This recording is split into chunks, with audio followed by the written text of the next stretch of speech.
नमस्कार साथियों, बंटी क्लासेस में आप सभी का स्वागत है। तो आज हम आपके 802 पेपर की तीसरी क्लास स्टार्ट कर रहे हैं। पहले आपकी 2 क्लास स्टार्ट कर चुके हैं, ये आपकी तीसरी क्लास है। अगर आपने वो क्लासेस नहीं देखी हैं तो उन्हें देख लें, उनमें भी इम्पोर्टेंट क्वेश्चन आंसर है जो आपको आने वाले एग्जाम में देखने को मिलेंगे। 802 पेपर होगा तो इसमें से आपको बहुत सारे क्वेश्चन देखने को मिलेंगे, क्योंकि हम जो क्वेश्चन लेके आ रहे हैं वो सभी इम्पोर्टेंट है। MP बोर्ड द्वारा पहले भी पूछे जा चुके हैं, तो सारे के सारे इम्पोर्टेंट क्वेश्चन आंसर हैं, सरल और आसान भाषा में आपके लिए लेके आ रहे हैं। तो आपको इस क्लास को फुल वॉच कर लेना है, सारे क्वेश्चनों को और आंसरों को अच्छे से समझ के पढ़ लेना है।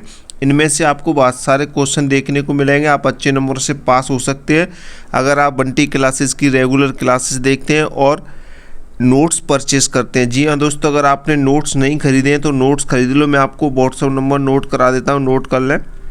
72 40 28 72 81, ये हमारा व्हाट्सअप नंबर है। व्हाट्सअप मैसेज करके नोट्स खरीद लो और ये क्लासेस रेगुलर देख लो। आपकी 80+ गारंटी के साथ बन जाएगी। मैं ये गारंटी के साथ कह रहा हूँ, 90+ भी जा सकती है, क्योंकि हम जो क्वेश्चन करा रहे हैं वो सभी इम्पोर्टेंट है। तो सारे बच्चे जुड़ जाओ क्लास से, सभी को शेयर कर दो इस क्लास को, और सभी ग्रुप्स वगैरह में शेयर करो अपने यार दोस्तों को, और लाइक ज़रूर कर देना भाई। जितने भी स्टूडेंट पहली बार जुड़ रहे हैं, इंपॉर्टेंट जानकारी, इंपॉर्टेंट क्लासेस वगैरह देखना है तो बंटी क्लासेस यूट्यूब चैनल को सब्सक्राइब कर दो और बेल आइकन ऑन रख लो, ठीक है। चैनल को सब्सक्राइब करो। चलिए क्लास स्टार्ट कर रहे हैं, वीडियो को लाइक कर देना, ठीक है। तो सबसे पहला जो इम्पोर्टेंट क्वेश्चन है, इस क्वेश्चन से रिलेटेड बहुत सारे क्वेश्चन आपको एग्जाम में देखने को मिलेंगे। वैश्वीकरण, वैश्वीकरण से आप क्या समझते हैं, वैश्वीकरण की परिभाषा लिखी, वैश्वीकरण क्या होता है। तो ये सारे रिलेटेड क्वेश्चन इसी क्वेश्चन से बनते हैं, सेम टू सेम आंसर आपको ये नीचे दिखाई दे रहा है। वैश्वीकरण आपको दिखाई दे, वैश्वीकरण क्या है, वैश्वीकरण से आप क्या समझते हैं, वैश्वीकरण को परिभाषित कीजिए, वैश्वीकरण की परिभाषा लिखिए। इससे रिलेटेड जितने भी क्वेश्चन बनते हैं आप ये आंसर लिख के आइए। इससे रिलेटेड आपको आंसर को रटना नहीं है, बस समझना है। तो वैश्वीकरण होता क्या है, बस आपको ये समझना है। तो वैश्वीकरण का अर्थ है दुनिया के देशों के बीच, दुनिया में जितने भी देश हैं उनके बीच जो आपसी जुड़ाव बढ़ता है उसी क्या कहते हैं, वैश्वीकरण कहते हैं। इसमें वस्तुओं, सेवाओं, तकनीक, पूंजी और विचारों का एक देश से दूसरे देश में क्या किया जाता है, आदान प्रदान किया जाता है। क्लियर, आपको समझ आ गया होगा आंसर। वैश्वीकरण का अर्थ है दुनिया के देशों में, यानी कि दुनिया में जितने भी देश हैं उनके बीच में जितने जो आपसी जुड़ाव बनता है, जो आपसी जुड़ाव बढ़ता है, उसमें क्या क्या होता है, वस्तुओं, सेवाओं, तकनीक, पूंजी और विचार। पूंजी यानी कि पैसा वगैरह का जो आदान प्रदान एक दूसरे से दूसरे देश में आदान प्रदान किया जाता है। इस देश की चीज़ें उस देश में पहुंचाई जाती हैं और उस देश की चीज़ें इस देश में पहुंचाई जाती हैं, उसे क्या कहते हैं, वैश्वीकरण कहते हैं, ठीक है। और इसे सरल भाषा में समझें तो यहाँ पे देखें, जब पूरी दुनिया एक गाँव की तरह जुड़ जाती है उसे वैश्वीकरण कहते हैं। अगर आपसे परिभाषा पूछे, एक वाक्य में पूछता है क्वेश्चन की परिभाषा लिखिए, तो आप ये लिख सकते हैं, जब पूरी दुनिया एक गांव की तरह जुड़ जाती है उसे वैश्वीकरण कहते हैं। सबसे सरल और आसान भाषा में परिभाषा लेके आए आपको। ये क्वेश्चन इंपॉर्टेंट है जो हम करा रहे हैं आपको, ठीक है। अच्छे से देख रहे हैं। उदाहरण के तौर पर आप यहाँ पे देख सकते हैं, भारत में अमेरिका की कंपनियाँ जैसे MC डोनाल्ड का आना। भारत में अमेरिका की कंपनी, ये MC डोनाल्ड जो कंपनी है वो अमेरिका की है, जो कि अभी प्रेजेंट में कहाँ पे है, भारत में आ चुकी है। तो ये एक एग्जाम्पल है वैश्वीकरण का, ठीक है। इंटरनेट के माध्यम से दुनिया भर से जानकारी प्राप्त करना, ये भी क्या है, एक वैश्वीकरण का उदाहरण है, ठीक है। आप अमेरिका की कोई भी जानकारी निकाल सकते हैं इंटरनेट से, किसी भी देश की जानकारी निकाल सकते हैं भारत में बैठे बैठे, अपने गांव में बैठे बैठे। तो यही क्या है, ये वैश्वीकरण है। आपको क्लियर है, समझ में आ गया होगा आंसर। वैश्वीकरण से रिलेटेड कोई भी क्वेश्चन आएगा एग्जाम में, अब आप उसे छोड़ोगे नहीं, अच्छे से लिख के आओगे, अपने मन से भी लिख के आना और कुछ शब्द अपनी तरफ से भी जोड़ के आना, आपको पूरा मार्क्स मिलेगा। बस आंसर जब लिखें शब्द सीमा का ध्यान रखते हुए लिखना है कि अगर 2 नंबर का क्वेश्चन आपसे पूछ रहा है तो लगभग 30 शब्द में ही आंसर देना है। लगभग में आप 2-4 शब्द ऊपर नीचे कर सकते हैं, कोई दिक्कत नहीं है, ठीक है।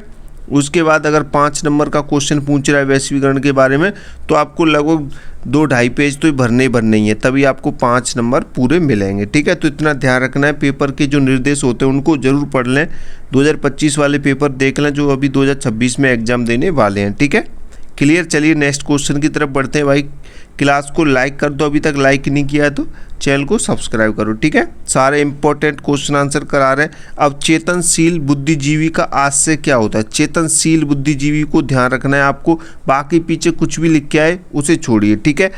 आंसर देखिए, मेन पहले क्वेश्चन को समझना है आपको, बाद में आंसर देना है। अगर क्वेश्चन समझ में आ गया तो आप आंसर आसानी से दे सकते हैं, ठीक है। अभी बच्चे बहुत कम जुड़ रहे हैं। आप बोलते हो सर क्लास नहीं रेगुलर नहीं लेते हो, बच्चे क्लास देखते ही नहीं, तो बताओ रेगुलर कैसे लें हम क्लासेस?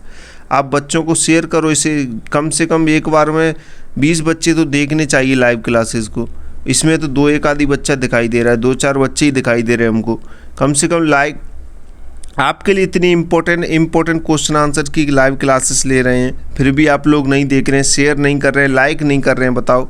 और कमेंट भी नहीं करते हो, प्यारी कमेंट तो कर दिया करो यार। आपके लिए इतनी मेहनत से क्लासेस इंपॉर्टेंट क्वेश्चन आंसर सरल और आसान भाषा में उत्तर लेके आ रहे हैं, तो क्लासेस को लाइक करने में क्या जाता है, बताओ। आपको लाइक करो ईमानदारी से। जो बच्चे जुड़ रहे हैं आपको फ़ायदा मिलेगा हमारी क्लासेस से। जब आप एग्ज़ाम में बैठोगे ना तो आप हमें ही याद करोगे, सर आपने वो क्लासेस कराई थी, फिर आप कमेंट करते फिरोगे।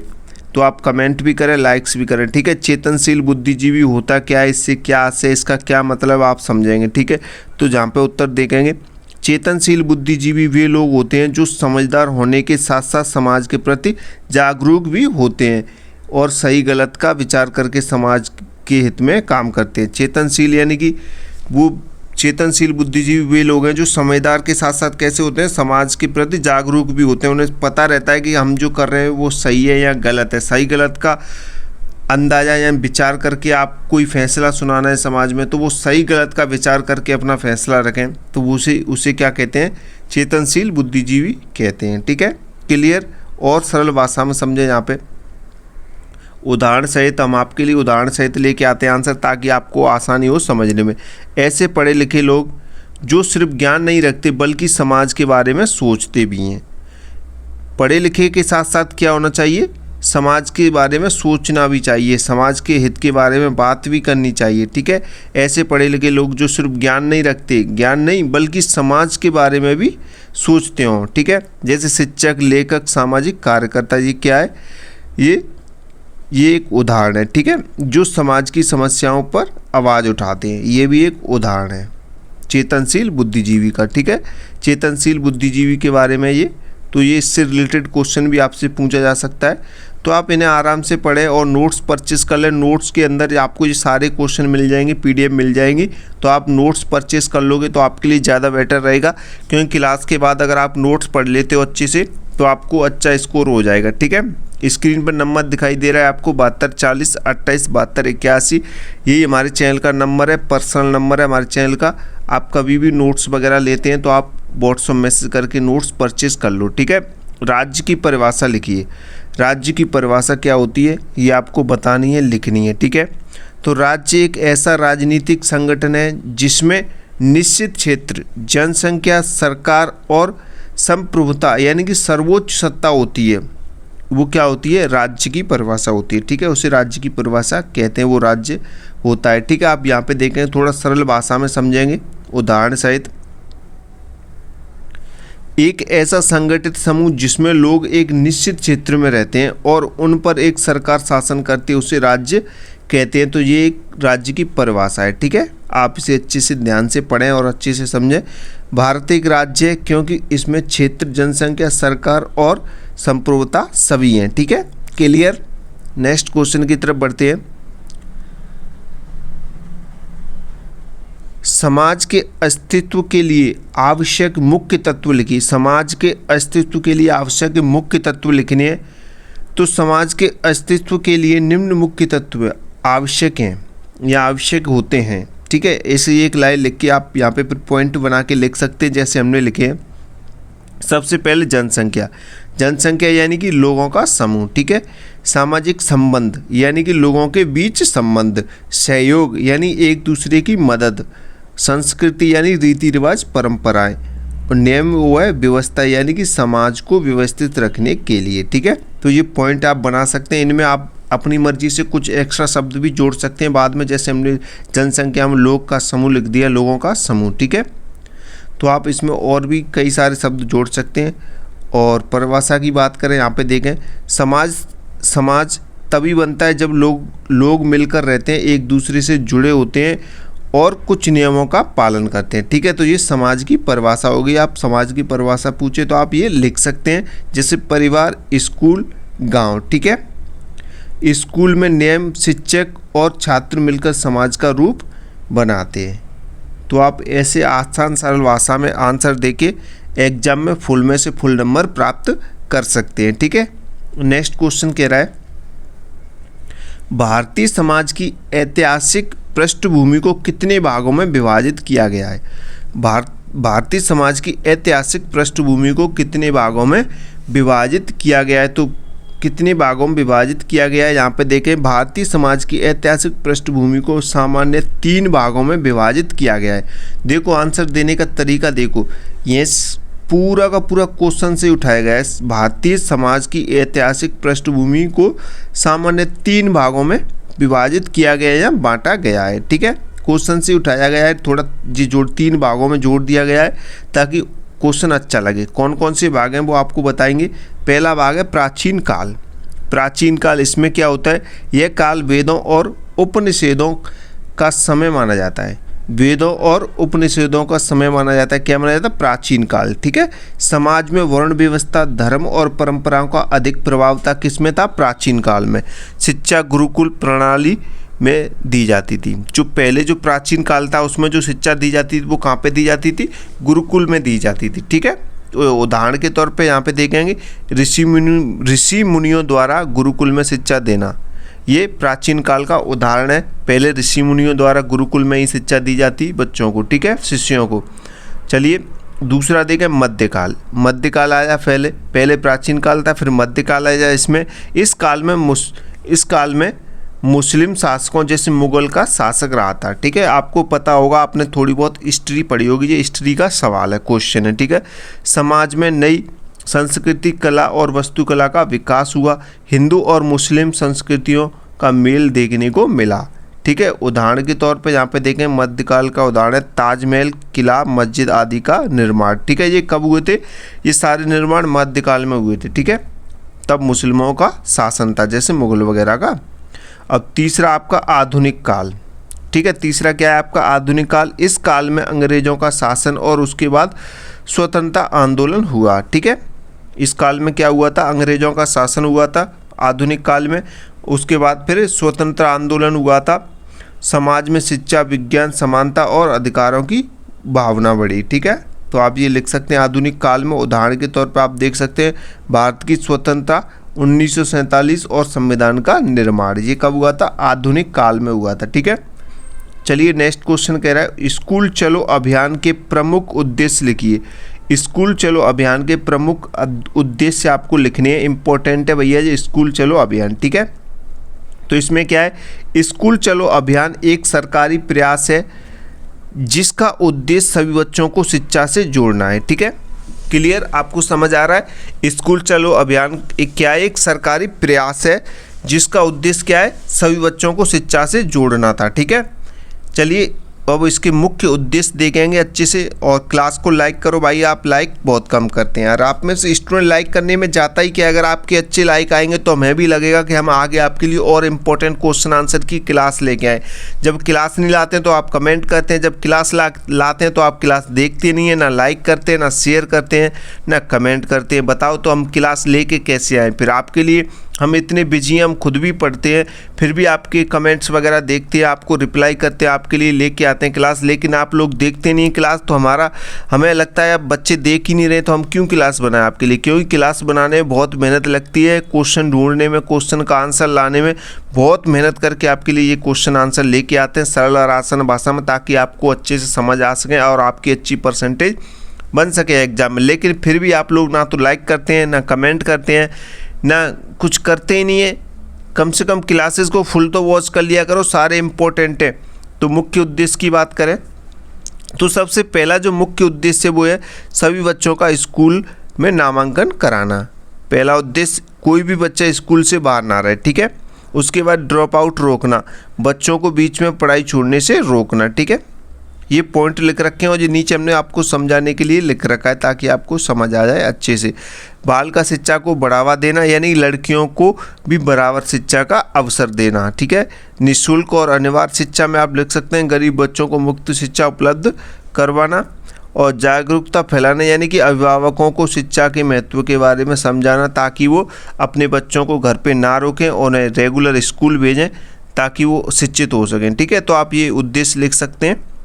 और नेक्स्ट क्वेश्चन आपका, लोकतंत्र की कोई एक परिभाषा लिखिए। लोकतंत्र की परिभाषा लिखनी है तो लोकतंत्र की परिभाषा, लोकतंत्र वह शासन प्रणाली है जिसमें सत्ता जनता के हाथ में होती है, ठीक है। लोकतंत्र वह शासन प्रणाली है जिसमें सत्ता जनता के हाथ में होती है। सत्ता किस में होती है? जनता के हाथ में होती है। और प्रसिद्ध परिभाषा की बात करें तो ये प्रसिद्ध परिभाषा है आपकी, जनता का जनता के द्वारा और जनता के लिए शासन ही लोकतंत्र है। जनता का जनता के द्वारा और जनता के लिए शासन ही लोकतंत्र है। इंपॉर्टेंट है भाई। और मैं आपको बता दूं सारी सब्जेक्ट जितने भी आपके पेपर होंगे एक दूसरी सब्जेक्ट से रिलेटेड होंगे।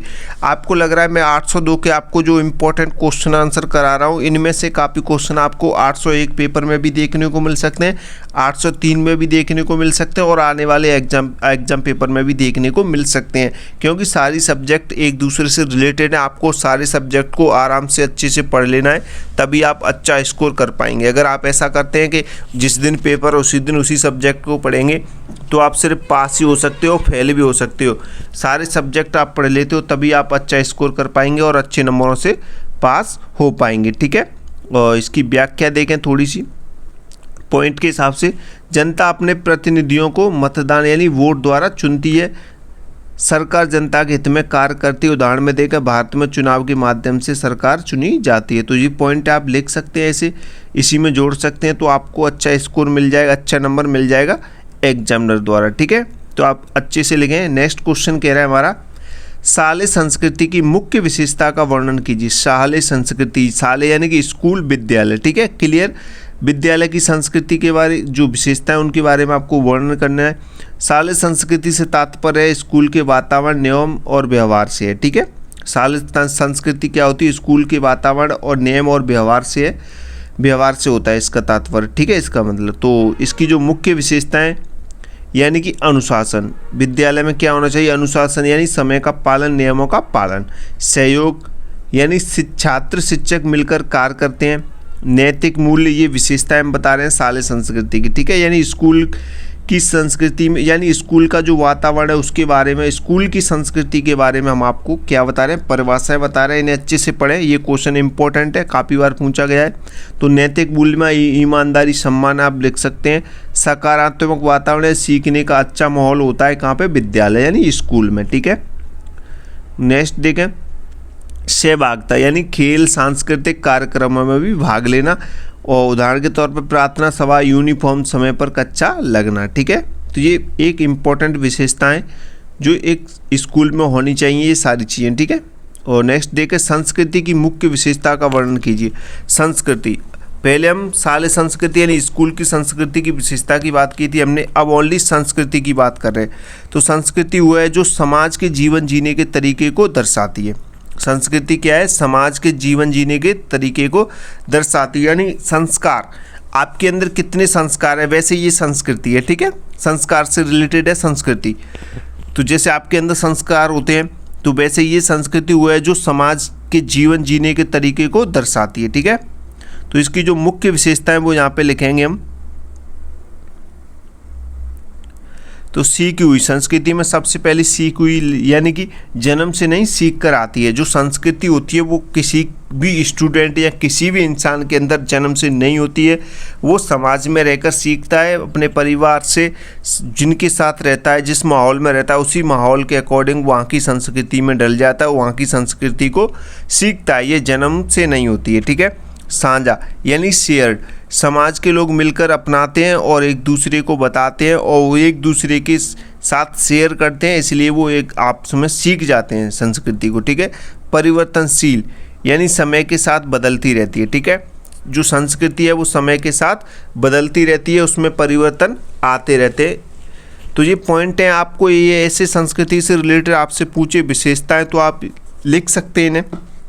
संचारित, संचारित में आप लिखेंगे पीढ़ी से पीढ़ी तक जाती है, पीढ़ी से पीढ़ी तक जाती है, आदर्शों पर आधारित, समाज के मूल्य और मान्यताएं, ठीक है, समाज के मूल्य और मान्यताएं। उदाहरण से समझे आप, त्योहार मनाना, ये एक संस्कृति हमारी, हमें नहीं पता क्या हुआ था पहले, लेकिन जैसे हमारे पूर्वज मनाते आए वैसे हम भी मनाते हैं, तो ये एक संस्कृति है, दीपावली, ईद वगैरह, और पहनावा, भाषा, ठीक है। तो ये क्या है, एक संस्कृति। आप जैसे पूर्वज बोलते हैं, आपके पिताजी बोलते हैं, आप वहीं से तो सीखे हैं, तो जैसे लोग वहाँ के बोलते हैं वैसे हम बोलते हैं, तो ये हमारी संस्कृति है, ठीक है, क्लियर। अब मैं आपको बता दूं भाई, जिन स्टूडेंट ने नोट्स परचेस कर लिए हैं और वो क्रैश कोर्स खरीदना चाहते हैं तो वो क्रैश कोर्स ले सकते हैं, उनको कम प्राइस में मिल जाएगा। जो न्यू स्टूडेंट है वो नोट्स ले सकते हैं। इंपॉर्टेंट क्वेश्चन आंसर नोट कर लो, 72 40 28 72 81, ये व्हाट्सअप नंबर है भाई। जितने भी बच्चे कमेंट कर रहे हैं तो मैं आपको बता दूं, आप व्हाट्सअप मैसेज करें और नोट्स परचेस कर लें। इंपॉर्टेंट क्वेश्चन आंसर, कम समय बचा है आपके पास में, तो आप शॉर्ट नोट्स पढ़ के आराम से पास हो सकते हो अच्छे नंबरों से। सारे के सारे इंपॉर्टेंट क्वेश्चन आंसर हैं, क्योंकि अभी भी आपने नोट्स वगैरह परचेस नहीं किए तो आप बाद में पछताओगे, क्योंकि इसमें बहुत सारे बच्चे फेल होते हैं। डीएलएड में बहुत सारे बच्चे फेल होते हैं, तो आप नहीं चाहते, आप अदर स्टेट वाले बच्चों को ज़्यादा समस्या रहती हैं, क्योंकि वो दूर से आते हैं पेपर देने के लिए, फिर भी फेल हो जाते हैं, तो फिर से उनकी फ़ीस लगेगी, एग्ज़ाम फीस इस साल लगी उतनी फिर लगेगी, और फिर आना जाना रहेगा आपका। इसलिए बेहतर है आप लोगों के लिए एक बार में ही अच्छा स्कोर करके पास हो जाओ अच्छे नंबरों से। तो अच्छे नंबरों से पास होने के लिए आप बंटी क्लासेस के नोट्स परचेज कर लो, 72 40 28 72 81 वाले व्हाट्सएप नंबर पर मैसेज करके, ठीक है। तो हमारा जो नेक्स्ट क्वेश्चन है वो क्या कह रहा है, शिक्षा के सार्वजनिकरण की आवश्यकता पर प्रकाश डालिए, ठीक है। शिक्षा के सार्वजनिकीकरण की आवश्यकता पर प्रकाश डालना है। तो यहाँ पे जो क्वेश्चन है वो शिक्षा के बारे में, शिक्षा की सार्वजनिकरण की आवश्यकता पर प्रकाश डालिए, ठीक है। तो शिक्षा की सार्वजनिकरण मतलब सभी को शिक्षा उपलब्ध कराना। इसका जो मतलब है वो क्या है, शिक्षा का सार्वजनिकरण यानी कि सभी को शिक्षा उपलब्ध कराना। तो इसकी जो आवश्यकता है वो यहाँ पे हमने पॉइंट के थ्रू लिख दी है, जैसे सभी के लिए समान अवसर और अज्ञानता दूर करना, गरीबी कम करना, समाज का विकास और लोकतंत्र को मजबूत बनाना। अगर ये चीज़ें हैं तो सभी को शिक्षा मिल जाएगी, ठीक है। उदाहरण के तौर पर आप देखें, सरकार द्वारा मुफ्त शिक्षा और मिड डे मील योजना। नेक्स्ट क्वेश्चन देखें, शिक्षा के सार्वजनिकरण के महत्व को स्पष्ट कीजिए। शिक्षा के सार्वजनिकरण के महत्व को स्पष्ट कीजिए। शिक्षा का सार्वजनिकरण समाज और देश के विकास के लिए बहुत महत्वपूर्ण है। तो इसका महत्व देखेंगे, महत्व देखें आप, साक्षरता बढ़ती है, शिक्षा से रोजगार के अवसर बढ़ते हैं, शिक्षा से समानता आती है, शिक्षा से अच्छे नागरिक बनते हैं, शिक्षा से देश का आर्थिक विकास होता है शिक्षा से। तो ये शिक्षा के महत्व हैं, ठीक है। उदाहरण के तौर पर आप देखेंगे, पढ़े लिखे लोग बेहतर नौकरी पाते हैं और देश की प्रगति में योगदान देते हैं, ठीक है। तो ये शिक्षा का महत्व है, शिक्षा के महत्व से रिलेटेड पॉइंट है, आप इन्हें अच्छे से देखें, पढ़ें, ठीक है। और आप भी अपनी मन से और भी पॉइंट बना सकते हैं, तो आपको अच्छा नंबर मिल जाएगा, ठीक है। तो नेक्स्ट क्वेश्चन कह रहा है, मध्य प्रदेश जन शिक्षा अधिनियम 2002 के मुख्य बिंदुओं का उल्लेख कीजिए। मध्य प्रदेश जन शिक्षा अधिनियम 2002 के मुख्य बिंदुओं का उल्लेख कीजिए। ये से उत्तर लिखेंगे आप, मध्य प्रदेश जन शिक्षा अधिनियम 2002 का उद्देश्य राज्य में सभी बच्चों को शिक्षा उपलब्ध कराना है, ठीक है। तो क्या था मध्य प्रदेश जन शिक्षा अधिनियम 2002 का जो मुख्य पॉइंट है, जो क्या था, उसका जो मेन उद्देश्य था क्या था, वो राज्य में सभी बच्चों को शिक्षा उपलब्ध कराना, यानी कि राज्य में जितने भी बच्चे हैं उन सभी बच्चों को शिक्षा उपलब्ध कराना है, यानी कि एक भी बच्चा शिक्षा से वंचित नहीं होना चाहिए। तो उसी के बारे में सभी के लिए शिक्षा है, यानी कि हर बच्चे को स्कूल जाना अनिवार्य बनाया गया। निःशुल्क एवं अनिवार्य शिक्षा, प्राथमिक स्तर तक मुक्त शिक्षा की व्यवस्था, स्थानीय भागीदारी यानी पंचायत और समाज को शिक्षा में भागीदारी दी गई, ठीक है। तो ये उसके बारे में, ये इसके मुख्य बिंदु हैं, ठीक है, ये मुख्य बिंदु हैं।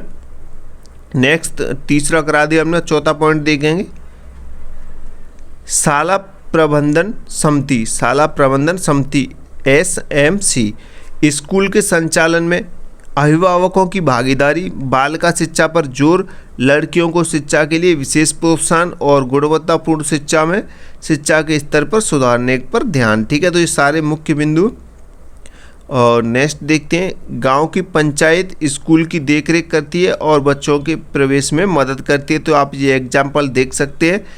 क्वेश्चन क्या पूछ रहा था कि मध्य प्रदेश जन शिक्षा अधिनियम 2002, इसको ध्यान रखेंगे, बस इसी के मेन पॉइंट हैं। अगर ये क्वेश्चन हमसे पूछे तो आप ये पॉइंट लिख सकते हैं। मध्य प्रदेश यानी एमपी जन शिक्षा अधिनियम 2002 के उद्देश्य के बारे में पूछ रहा है, तो इसके जो उद्देश्य हैं वो आपको लिखने हैं, तो आप ये लिख सकते हैं। ठीक है, ये पॉइंट के थ्रू आप लिख सकते हैं।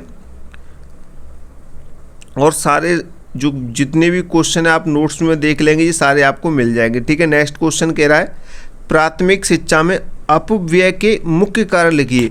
प्राथमिक शिक्षा में अपव्यय के मुख्य कारण, अपव्यय के मुख्य कारण है, अपव्यय का मतलब है बच्चों का पढ़ाई बीच में छोड़ देना, यानी ड्रॉप आउट या बार बार फेल होना। ठीक है, अपव्यय का मतलब है जी।